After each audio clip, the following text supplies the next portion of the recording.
My primary form of communication is actually through drawing. People usually would write down their days on their journals, but for me, I prefer to draw. So for me, I try to listen to the world and I use that as my inspiration for my journals.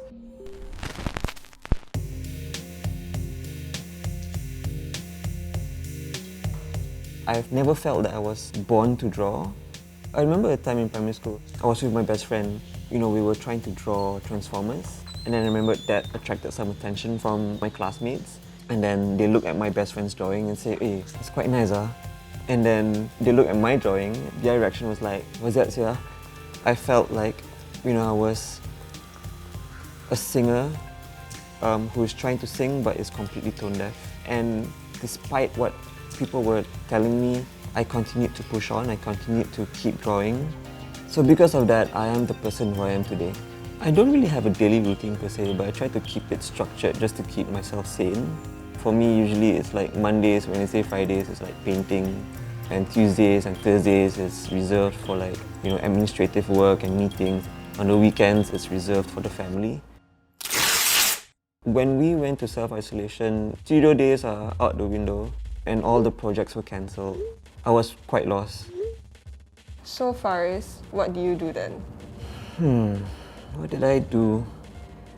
So during this period, I didn't get to talk to a lot of people. Despite that, I could still hear laughter, I could still hear conversations. And it was pretty strange because everyone had their masks on, so I have no idea where the sounds were coming from. To me, it's pretty interesting because I felt like if I was in the studio just looking at the canvas the whole day, this is something that I would have never seen.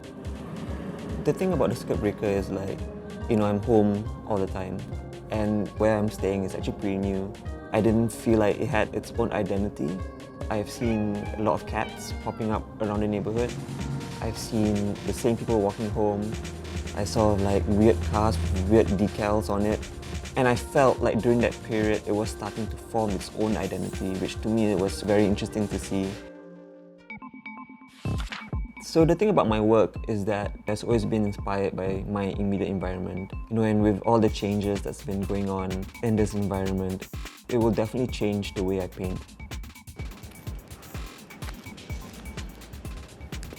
So for this particular mural, it's called Sing Along If You Know the Words. So if you look closely at the mural, it features my characters dressed up in t-shirts that's actually based on real t-shirts worn by real people that I know. This is actually also a tribute to my friends who have influenced me greatly and inspired me to become the person that I am today.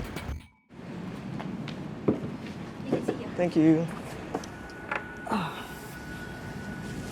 So, to me right now it's all about future-proofing my practice and just doing the best I can with what I have.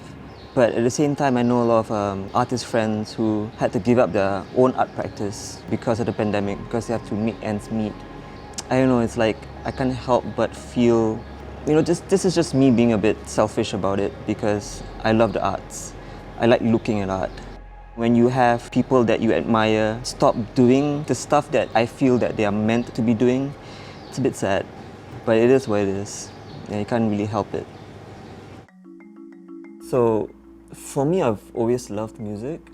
So I decided to try to create some music on GarageBand.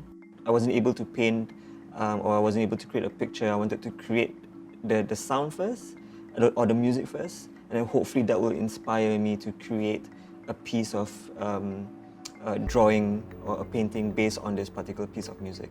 So I'm just gonna play a bit.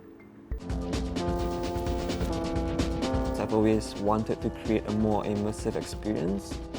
I wanted people just to see themselves in the painting as well. A bit embarrassing.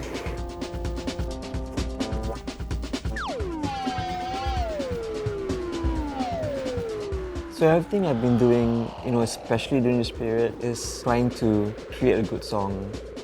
I don't know whether if I managed to create a classic yet, but that's all I've been trying to do.